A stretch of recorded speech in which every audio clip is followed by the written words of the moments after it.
Ladies and gents, welcome back. Premier League review day for Matchday 13.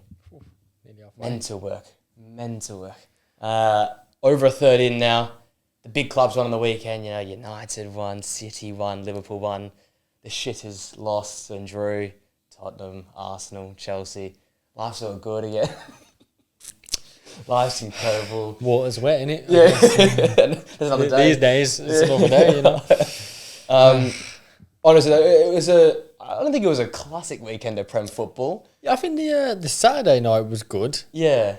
But then I think yesterday's games were a bit dull. I thought Saturday there was lots of goals. Especially with Villa Wolves. It was a good game, but I wanted goals. Yeah, we just didn't get and goals. I thought we would have. I reckon if that goal wasn't disallowed, Van Larson's, I reckon that game probably could have been a bit different. Yeah. But such is. I think we had 3 first-minute goals on the weekend as well. Yeah. So there's a bit going on, but it wasn't. It wasn't something to write home about in terms of Premier League weekend. Or nothing really. No. We mentioned the Cubs. Probably Forest was the only one, and we're like, oh. Or United, really, mate. Or United. United was a really good result. Yeah, a solid result. Yeah. Actually, I don't have us written down here today, but yeah, no, good result. I hate talking about it because I don't want to jinx it. Like, let's just have 3 or 4 wins in a row, and I can start talking about us. I do want to talk at the top though, just as a general point. I was mentioned to you prior to going on air. You mentioned about how City needs to put together a few games of good quality football and wins. I just written down like teams like Brighton and Villa, who are now 4th and 5th, I believe. Like they have not been great this season, those 2 clubs, but they've been super consistent. Yeah. And when I look at Chelsea, when I look at City, our 2 sides, when you look at even teams like Palace and Bournemouth, the top and the bottom is just such a massive gap. Yeah. And we can, I guess, as United and Tottenham fans, each Saturday the last, I think, 6 weeks, if we win, we go second. Yeah, how many times have we said that? But we keep drawing or losing. But you look at Villa, you look at Brighton, both didn't start like a house on fire, but now 4 in a row wins for Got the rhythm Villa. going a bit in Villa, especially Villa, I think. 6 out of the last 7. And then, yes, I was super impressed with Brighton getting the result at Forest. I didn't give them much of a chance, to be honest. But they get another fantastic away result, and they go into 5th, and then you start thinking, these 2 teams haven't been great, but they haven't been bad either. I guess Villa's first 2 games were awful. Outside of that, they haven't been bad. And you're thinking, okay, maybe the key this season, with how close it is, the table, is it just to be 6, 7, 8 out of 10 on any given week? Yeah. Rather than being sort of 4 and 10. No, definitely. 100%. Even if it's just like, I think a good 5-game win, 4 or 5 game undefeated streak, I think that can boost you a lot. Season it's like that, man. Like you were saying, like you can go second any chance, any time of the week. I think Liverpool, talking to a friend, he's a Liverpool fan. He was like, oh yeah, we're out. I said, mate, you're 3 points off Chelsea. It's unbelievable. We're like Tottenham, we're like 12th, 13th. We're only 6 points off Chelsea. And the way this season's going, that table was going up and down. Like, it can change, especially this Christmas period now. It's going to be changing. I'd like to see what it's like the 1st of January. Compared to now. Because we're in for at least 6 games by then, now and then? Yeah, we'll be. Especially with likes of Palace who've got European football, Sunderland losing players for AFCON. Yeah, that's it. We're losing players for AFCON. It's going to be real interesting, from now to Jan time. But I just thought I'd bring it up because I don't think I'm going to talk too much about those 2 teams, but they got massive wins, both of them, on the week. And Villa wasn't nothing to write home about. It's a derby. It's a derby Wolves win. Always turn up for that game, and I thought they did yesterday, to be honest, but they just don't. They weren't lacklustre enough, I think.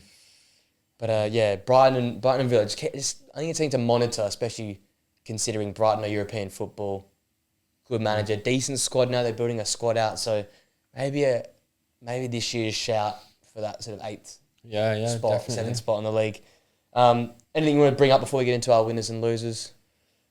I ain't got much to speak about my team or nothing.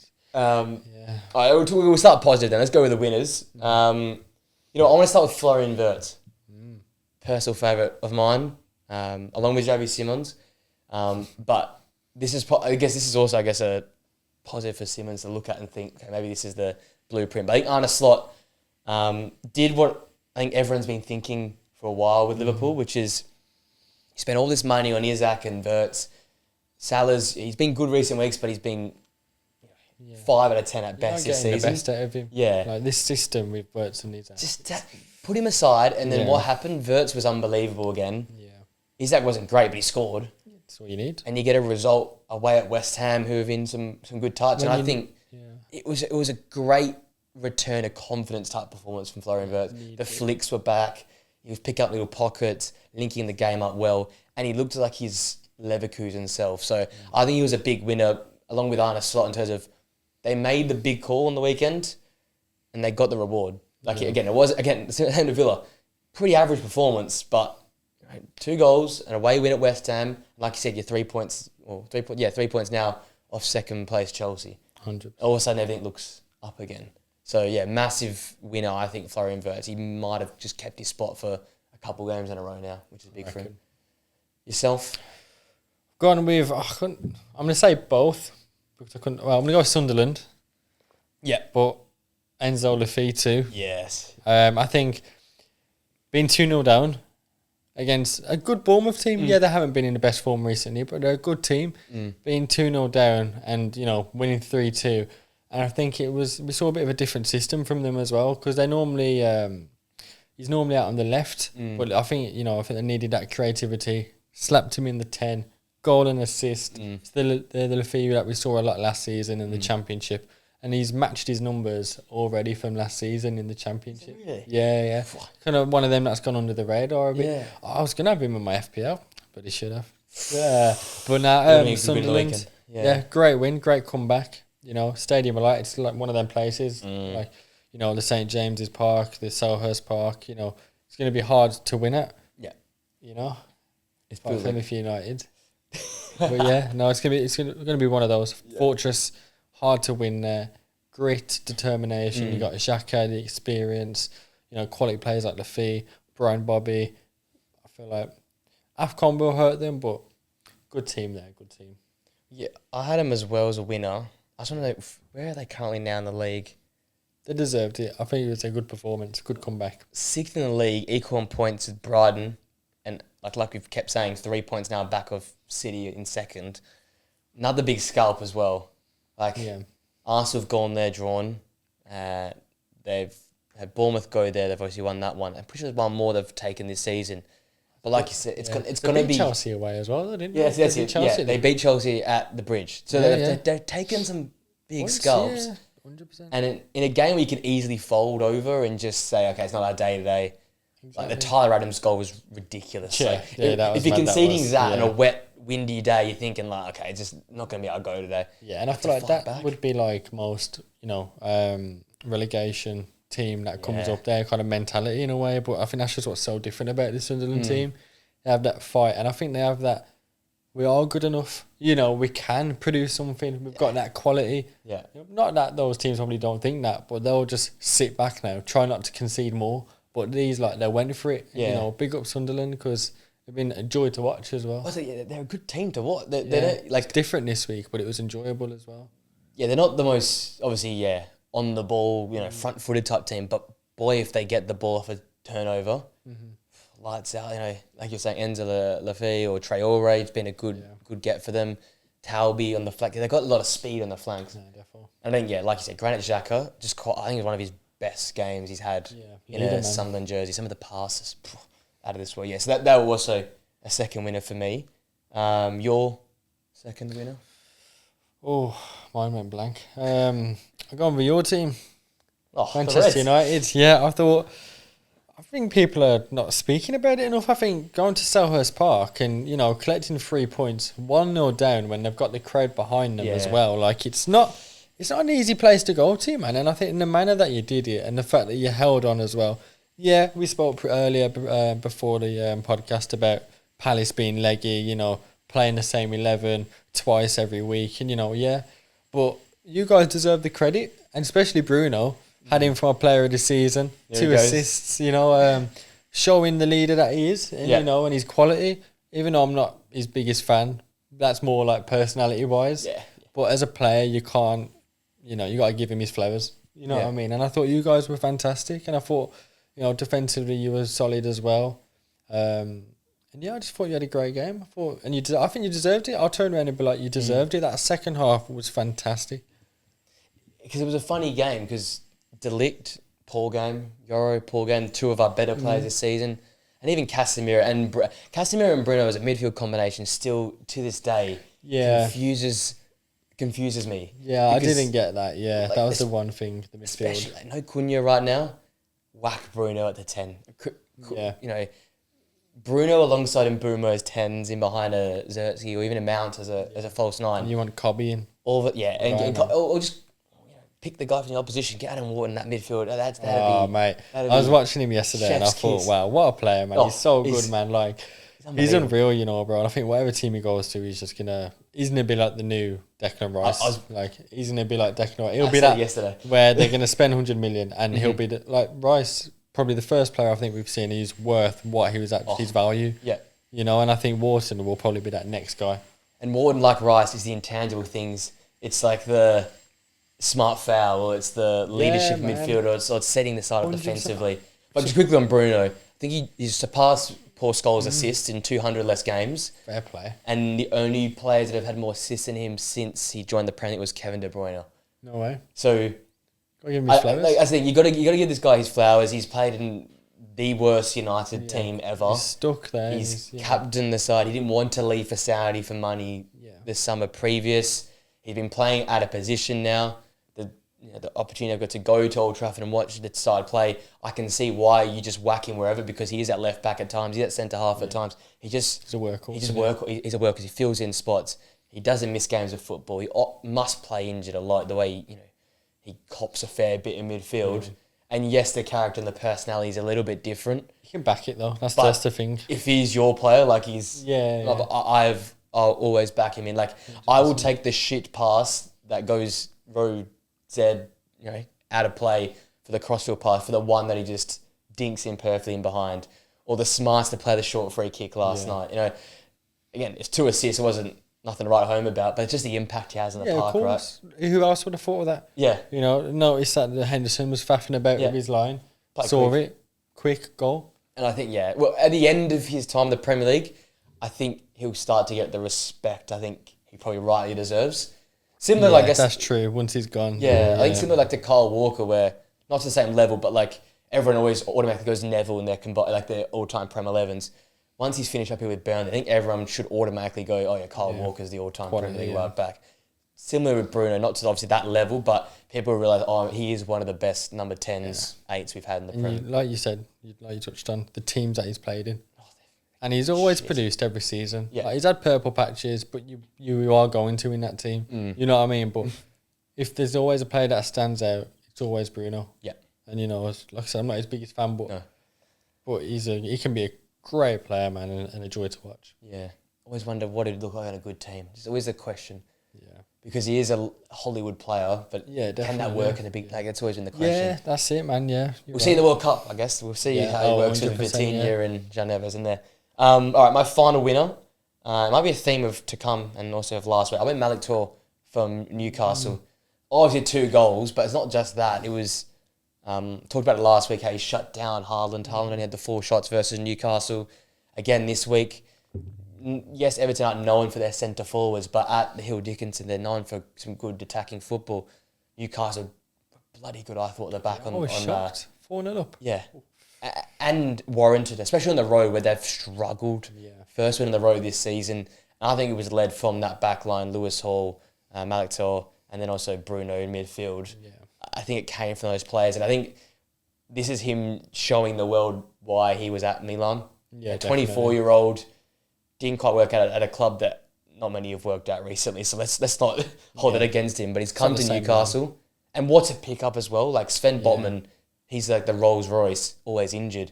You got your new Rolls Royce, and he's younger, he's fitter, he's played for a big club already, and I think he's going to turn out to be one of those signings. We look back at the end of the season and think, maybe steal that. Yeah. It's like it's Granit Xhaka, it's him. It's like you talk about those type of players where like the impact. 100%.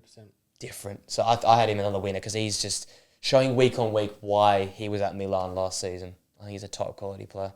Yeah, definitely. I went with Newcastle. Yeah. I went with them in general. I just thought it was a good performance all around. Bruno, He's been picking it up lately. I think he's just a workhorse again. Bruno G. Thought Lewis Miley. Shatters, Lewis Miley. Yeah. Still a young lad. Yeah. And I remember when he first got dropped in, I think it was PSG. I think that season when they were in the Champions League. And, he's still young. Was it goal and assist? Goal and assist on the weekend, And yeah, just a good away win, like you said. The Hill Dickinson isn't, not every team can win. I know we did. Clean sheet as well. But, it's not the easiest place to go to. And, like you said, I think it's the only place where, they do produce a lot of attacking quality with what they do have, because they don't have a goal scorer. They just rely on that, the three behind him. Exactly. And they could have even got a clean sheet. They were 4-0 up, and, Dewsbury Hall's just on great form. So, just bagged. But yeah, great win overall, and they needed it, especially after the lost midweek as well to Marseille. Good. I feel like it's a good way to bounce back away, and then they've got Spurs at home in the week, and I think they'll be going into that full of confidence. Tell you what, if they'd lost that, it would have been a big match versus Spurs, because both would have been coming in flat. Yeah. I think they'll batter Tottenham. I honestly think we're going to see a scoreline that's going to be nasty. I think score.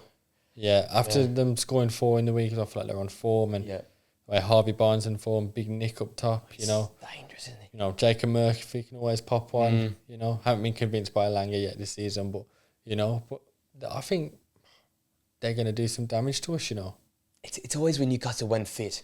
When everyone's fit and it's available. St James's Park. Midweek under the lights. Rocking. Oh, yeah, it's not a place you want to go. Yeah, especially when you're in bad form as well. It's the last place. I can relate to that last season. We had a horror out there. Agree with that. From the highest to the lows, I won't go with him first. I think you'll have him. So I'll go with Palace.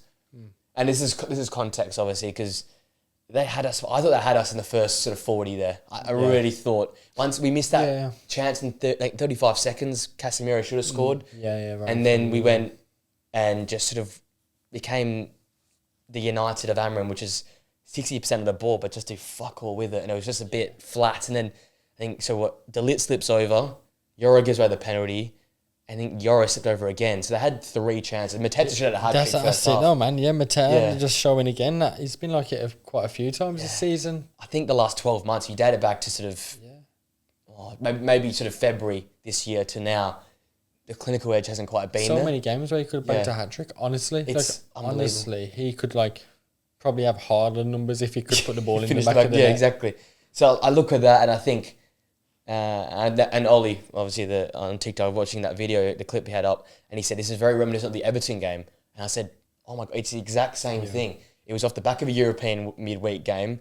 They won that crazy unbeaten run at that point in time as well, and they went to the Hill Dickinson. Should have had them on toast. So 4-0, but they just didn't put it away. And then obviously Everton win that game. And it was same with us there. We just sort of hung in there. Second half were much better. Obviously leggy for Palace, but if they want to go back to Europe and not have to win the Conference League, which they should do, but again, 2-legged games away at some fucked venue, AstroTurf. You never know, right? In the Conference League, and they want to qualify through the league as well, just through having great football. This is a result you had to at least pick up a point, it felt like. Especially scoring first. Definitely, yeah. And the crowd behind you at home, Disappointing, really. Disappointing, yeah. More than a loser, probably disappointment. But yeah, they're my first loser from the weekend. Can you go with Forest? Nottingham Forest, I think, just disappointing, really, because I feel like they've been on a fairly good run lately. And I thought, taking that form, into the home game as well, against a Brighton side where obviously they battered last season. I didn't think it was going to be anything like that. But, I thought they'd have the edge, especially with the great form they've been in as well. Since they've had Deutsch, I'm pretty sure they won a 3-game unbeaten run. Yeah. And then you got the Europa League win they had as well. So I think it's probably 4 or 5 games unbeaten. Exactly. So I thought, they'll do a lot better. But I was actually really disappointed with Forest. Elliot Anderson, though, again, the only standout. Definitely get that big money move in the summer. But then again, though, props to Brighton. They were quality. But at home, a great ground like the City ground where Forest usually do tend to dominate. Just disappointed overall, really. And I just thought they just lacked a lot of creativity that game. I think maybe it might have been similar to Palace, that midweek game, catching up to them. But we touched on it before the podcast, and I did say the one thing Palace and Forest having differences, Forest actually did make some signings in the summer that can go into the starting 11 midweek or on the weekend. But I feel like they've kind of not really been touching on that though as well. Like they've kind of been setting out the fairly similar 11 twice a week. And I feel like with teams like that now, it's going to start catching up, especially this busy Christmas period. But yeah, just shocked. Home, you know, good form. Deitch, you know. Yeah. I mentioned to you before we started the podcast, it felt like the Deitch effect on the City ground, it just lulled it. I love watching a Forest game because you get the atmosphere, you get the energy, you get the crowd behind it. But you hear a pin drop. You think you're at the Amex with the way the way he was going. I was thinking like, that's just the Deitch effect. I remember times at Everton as well. Goodison Park, really hostile environment. But when Deitch was there at times, in the dark times there, it'd be like flat, energy's gone. I'm like, that's just what that football can be like, though, sometimes, isn't it? Give and take with Deitch, right? That's what you get. It's a two-edged sword. But yeah, I agree with you there. And for me, it is low-hanging fruit, but Thomas Frank's another loser for me. It's... Look, again, for me, the only thing, and I said it to you on the weekend, there's not much else available, so I think you have to hold your cards close to your chest for the time being. But whilst you're doing so, if you're Frank, you've got to show versatility. Yeah. And I feel like this is like the word of Tottenham the last 2-3 seasons. Ange, where's your versatility to play more pragmatic? Yeah. For Thomas Frank, where's your versatility to try and kitchen sink it? Can you throw some numbers forward? Because that wasn't coaching that, Kudus goal and that overwhelming pressure comes at the 70th minute mark. That was just desperation of, we need to do something. We need to do something here. And obviously midweek, I was actually pretty okay with it. I like the younger players. Archie Gray had a great game midweek. Colin Moani had a fantastic game, and he was good, I think, on the weekend as well. He's probably our standout player, to be honest. Yeah. But just, again, I'm big on Bento. I've always liked him. Paulinho, I think he's a great player, but obviously these type of players, and I think your doggy as well, it's just so sideways. It's so boring, pragmatic, and I don't know if this is them or this is the manager. I think it's the manager, because we saw them do it under Ange and do it really well. So for Thomas Frank, great manager, but you can play one way at Brentford. You need to show you've got the Swiss Army knife style of management with a big club. You need to win in a low block. You need to win counter-attacking. You need to win on the front foot, dictating, and especially at home. Yeah. Like you said, in a massive stadium, loyal fan base, a great home end. You're attacking that home end second half. Give it a go. Get on the front foot. I feel for you because, I've had my own struggles with, the likes of Louis van Gaal in the early days and David Moyes in the early days. I can see the frustration, but if you're Spurs, I think you just have to ride it, because right now, who's definitely available? I've gone with Tottenham just in general. Yeah, I'm with you on that. I want him gone, but then I'm like, who's there? But then I'm like, do I want him gone? Managers don't get enough time to turn things around these days. I just feel like the thing is that we're just not seeing is progression. And I know it's still only been 13 games, but we had a full pre-season. We had all of that. And I just feel like he hasn't found his way yet.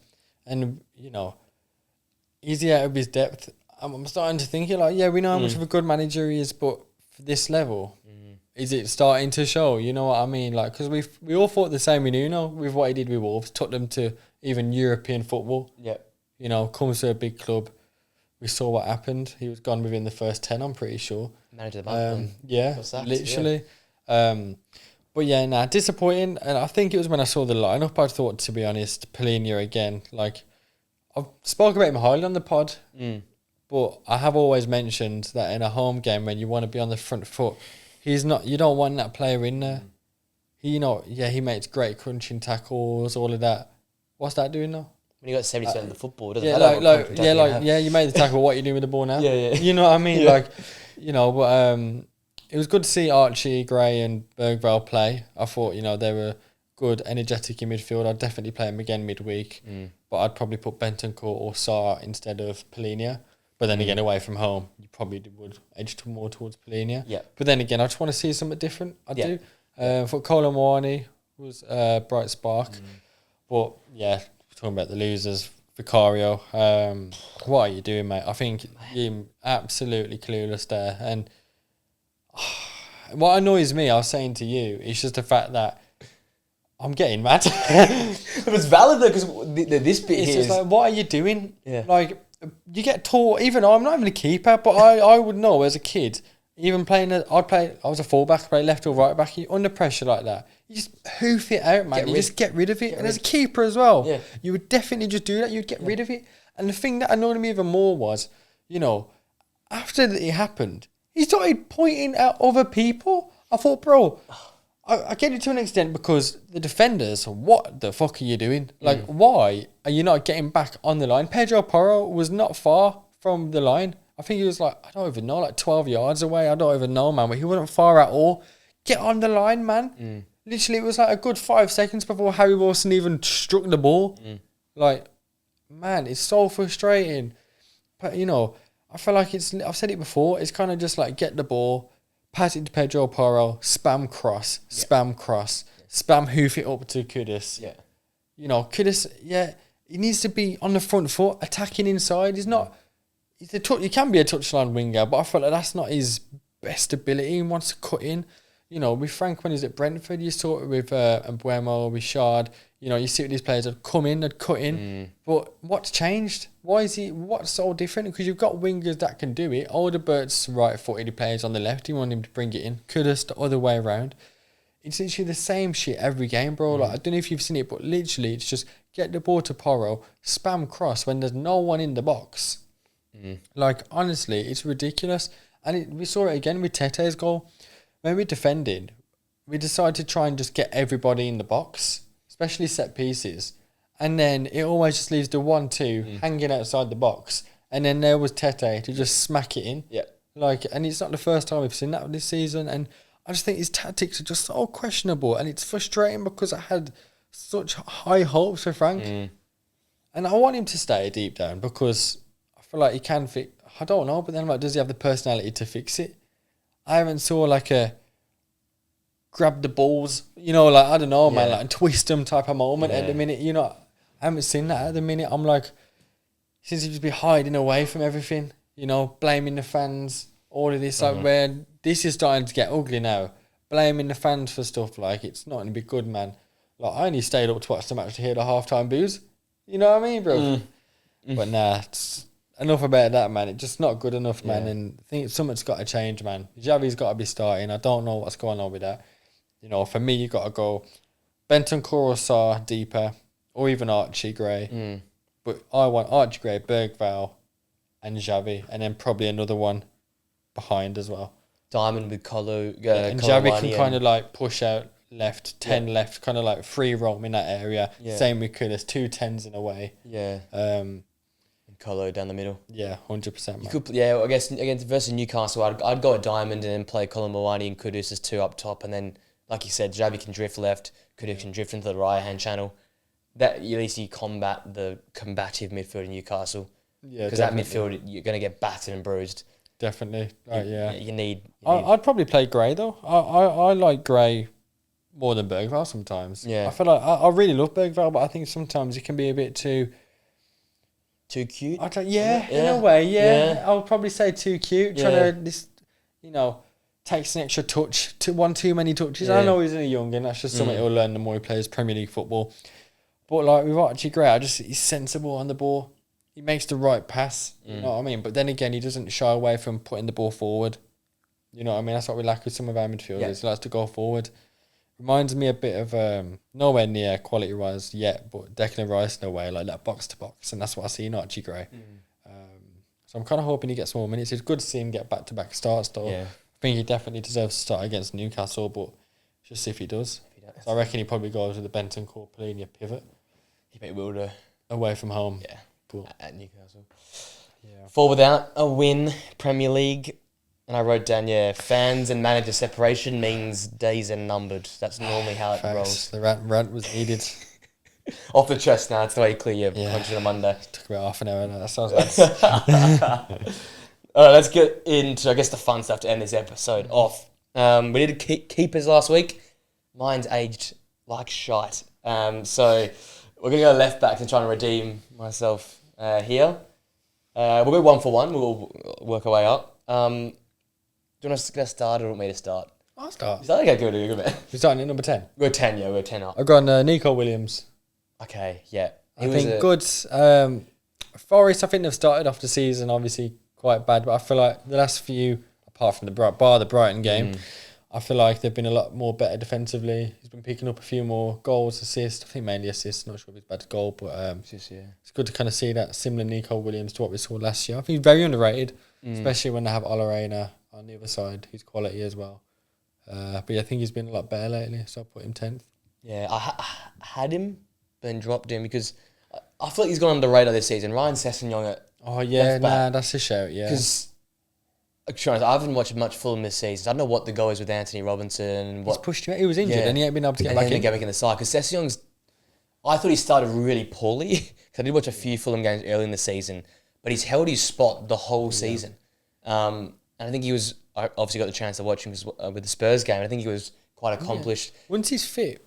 He's got that, obviously that natural, he's naturally a winger, right? So he's got that natural ability to pick the ball and drive it. And that's what Fulham need at times. That they play, when they play their best football, they're playing down the middle, they play it through the lines and stuff. But sometimes when you got a standard version of Lukic, it's a bit flat. Yeah. So you need that overlapping runs from the fullback. And that's what Anthony Robinson provided last season. I think Sessegnon's been alright this year. Again, not the crazy output, but in terms of a fullback, he's doing his job defensively, and the attacking movements normally sort of stem through what he does. So I've got him in there as sort of like frequent starter, playing some good football, and sort of looks to be on the up. Yeah. So I've got him in at 10 for me. 9, I've gone Juve. Yep. West Ham. Yep. I think obviously West Ham just haven't been that good this season. Been a bit better under Nuno. By the Liverpool game last year, not been too bad. Kind of similar with Forest. Yeah, but I think every time like West Ham have been good, he's always involved. You know, and I think he's one of those players where like if he does go to a better club, he will be a lot better.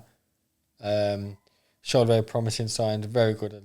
He's that modern day wing back, left footed, left sided, proper player. Yeah. I think, you think that sort of mid-table region, if he gets one of those clubs. Yeah, definitely. A Palace, if like he could. Yeah, that's it, man. He could do a job, Palace, Brighton, you know, like, yeah, man, 100%, bro. Yeah.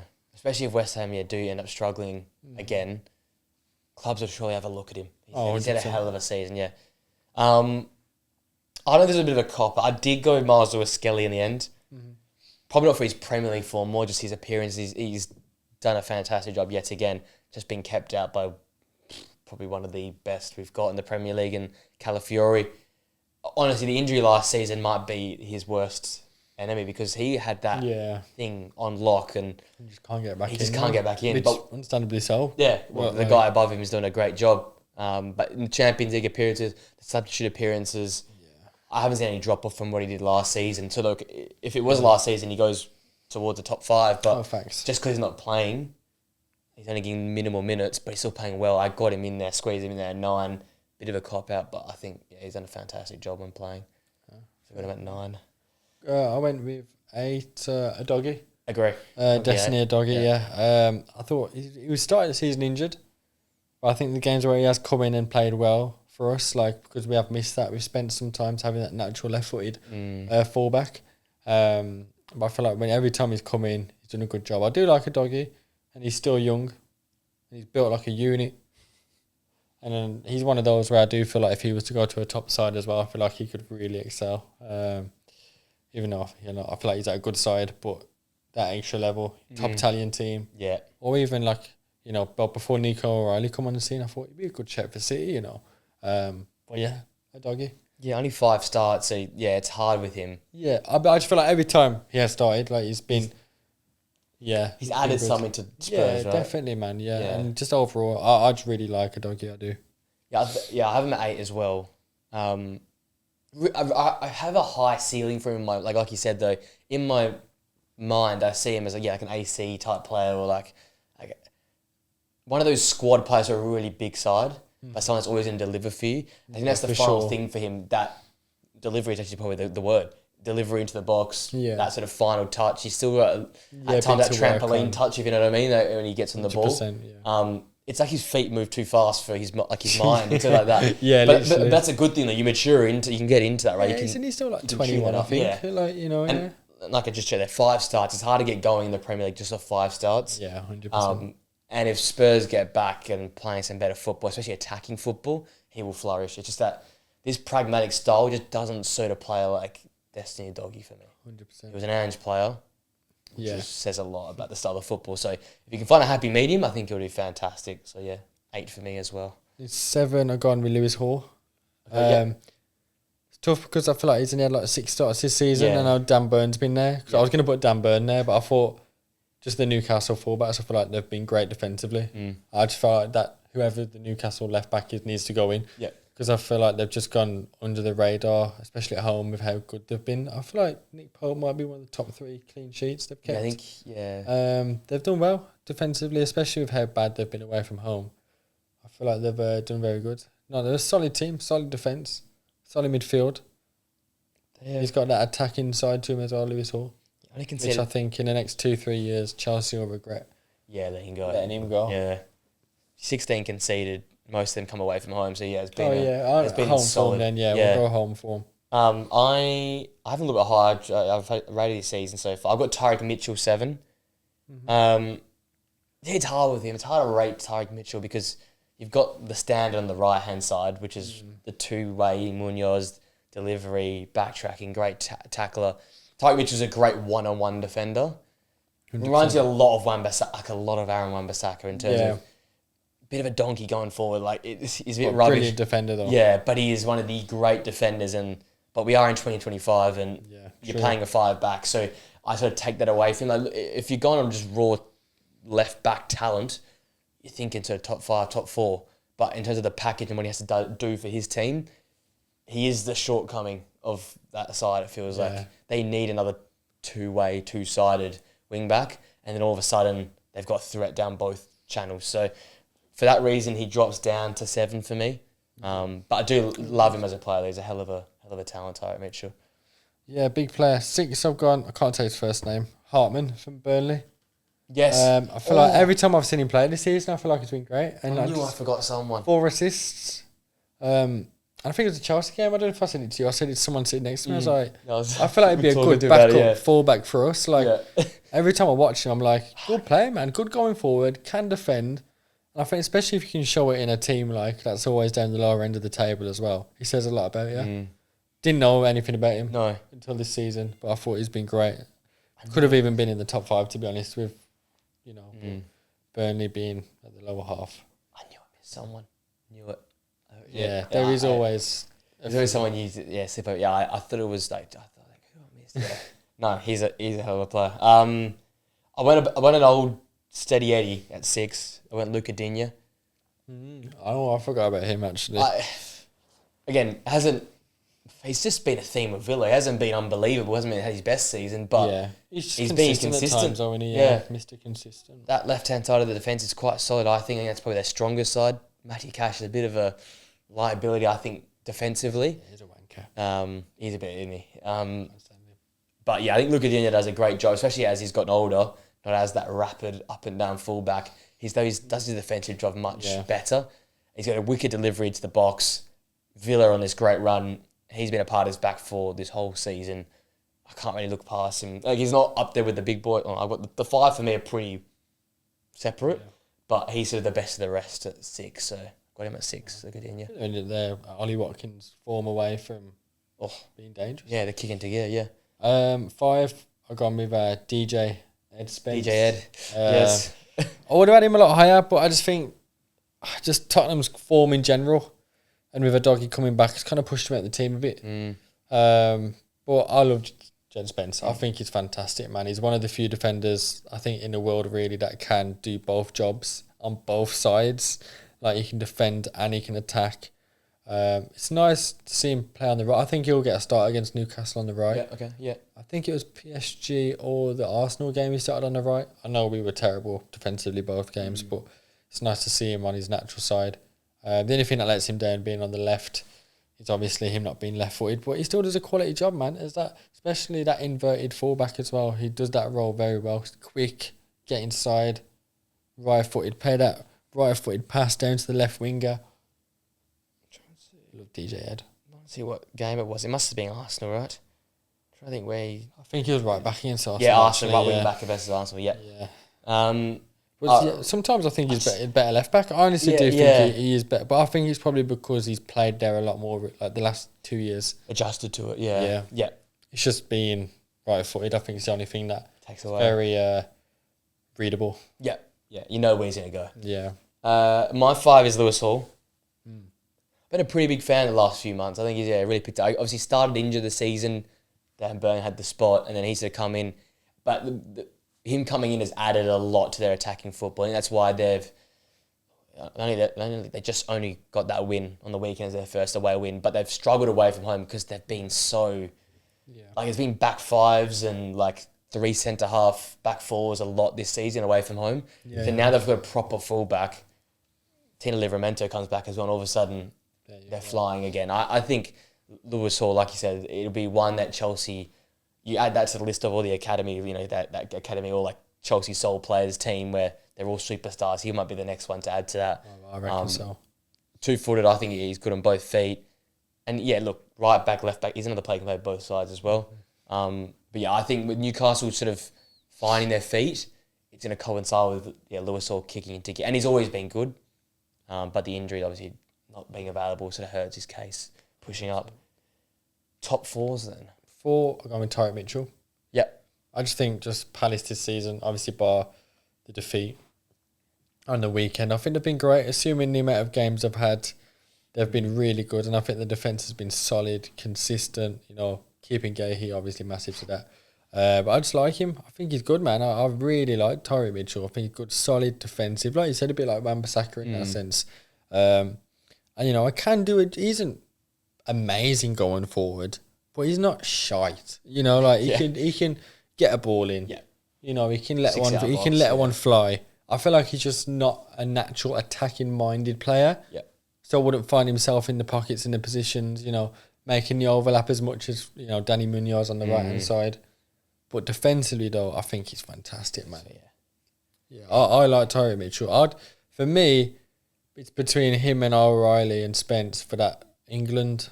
And I'm pretty sure Mitchell doesn't even get called up for England. Well, I don't think he does, and I find that very questionable. Yeah. Especially with how, uber consistent he is.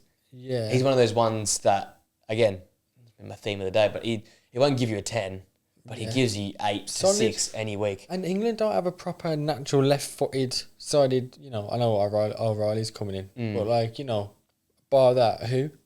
And he's very young. Yeah, exactly. Tyreek Mitchell's seen, he's 27, I think now? Yeah. So he's seen a bit of the Prem. He's experienced that. He's got European football under his belt as well. Yeah. Definitely consider him for the World Cup, I would. Yeah. What was funny you mentioned, I got O'Reilly 4. I guess this is a personal, really like the player. Good kid anyway. He's a hell of a package. I guess he's got the lot, right? I honestly reckon if Pep does end up staying there even longer, because it feels like he's always going to retire, but he keeps staying. Yeah. I wouldn't be surprised if he ends up inverting him into midfield at some point as well, because he's got if he sort of bulks up a little bit, he's a massive kid. He's fantastic on the ball. It just seems unfair that City keep finding his defenders that are midfielders on the football. He gets his head up, and I remember it was the Everton game, I think it was last year, when he scored that winner for City. Yeah. And that almost was like his coming of age moment, that they all got around him. Big win away from home to keep, City in it at that point in time. Yeah. And ever since then, it's felt like he's basically just started the whole way through. Yeah. And when you've got a player like a Rico Lewis on the other side, who maybe on raw talent might be a bit better than Nico O'Reilly, but Nico O'Reilly's so polished. He is just unbelievable on the ball, doesn't give it away. And in a backline where Nunez and Vardy have made mistakes recently, he's probably been the most consistent defender they've got. And the kid's 19 years old. So massive size, the modern day massive size, capable in the football, assisting. He gets them by accident at this point in time. Will add goals, I assume. Well, then he might need to add goals to help Haaland out in the future. But I think he's going to be so multifaceted going forward. In terms of, I think he could be a 6.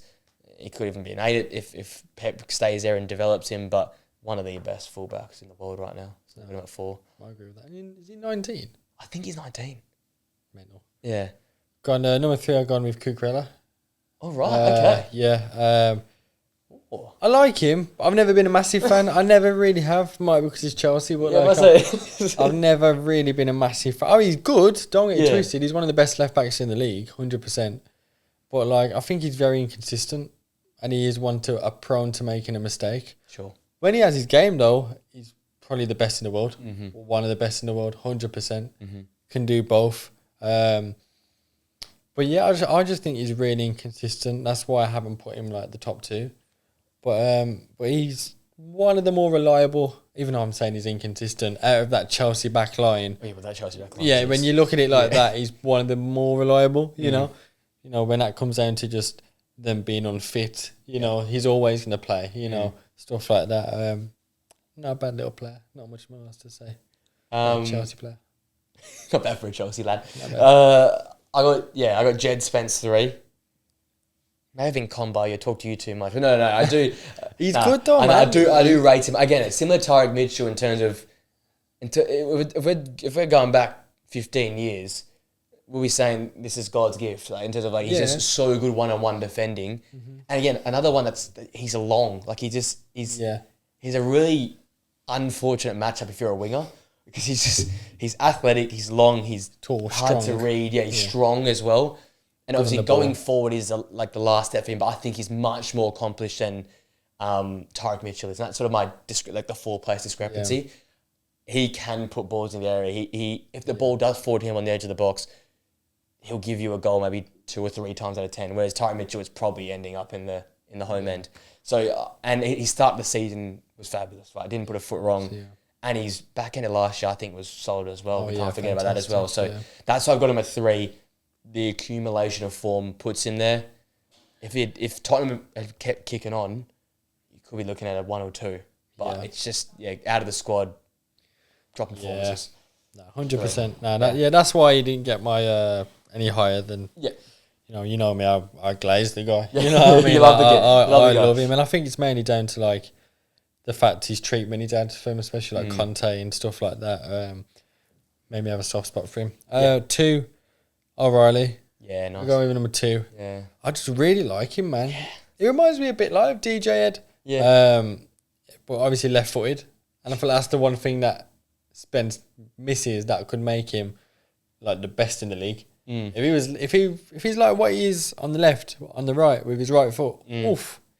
But now O'Reilly, man, he 19, still raw, young.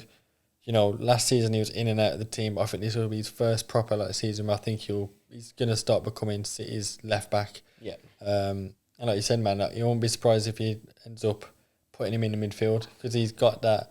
You know, he can whip a ball in. You know, he's got that long range passing. He's quick. Good. One of those where like the ball kind of sticks to his feet a bit, man. Like, you know, and I love that, man. And proper fullback, man. I can't. I really like him. I think he's really good. He'll probably be England's starting fullback going into the World Cup, I reckon. Him or Spence. If he keeps going the way he's going. But I think it'll be him. Yeah. I think it'll be. Yeah, if he stays in the City team, it's fit whole season. Yeah, wrap. I think he'll definitely be starting as England's fullback. Yeah, I agree with that. Probably a starter for Italy. I've gone Calafiori 2. But this is hard because I hear your point in terms of Cucurella. I've got him 1. No, that's no surprise there. I just think in terms of I've extrapolated between these two because they're both fantastic. Calafiori, maybe in terms of his best defensive work, better than Cucurella.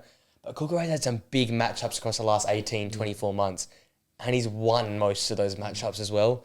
We're talking about Lamine Yamal in the Champions League recently. And obviously that wasn't just him, that was the team being outplayed. But I was very impressed with that matchup there.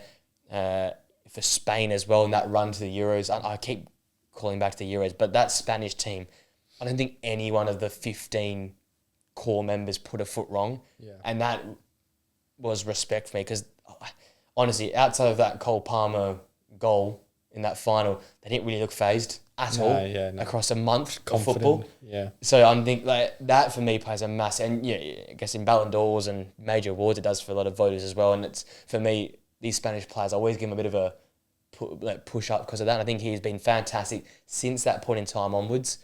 I think credit to him is because of how inconsistent Fafana is. Badia Sheila, that's probably what it is. Yeah. He's playing either with a donkey next to him or someone that's injured next to him.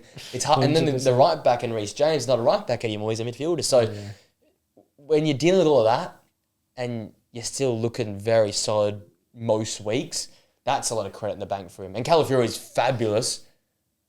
I just prefer Cucurella as a fullback. Yeah, he's a proper fullback, isn't he? Like, it's his natural position. Yeah. So that's why I have him one versus Calafiori is more of a centre half out there at fullback. Yeah, I went Calafiori first. Yeah. Pains me to say it does, but I really like him, man. Strong. And he's fairly quick. For a big he is, I think he's fairly quick. You know, I can whip a ball in. We saw it, was it midweek? The goal against Bayern. Yeah. To Noni.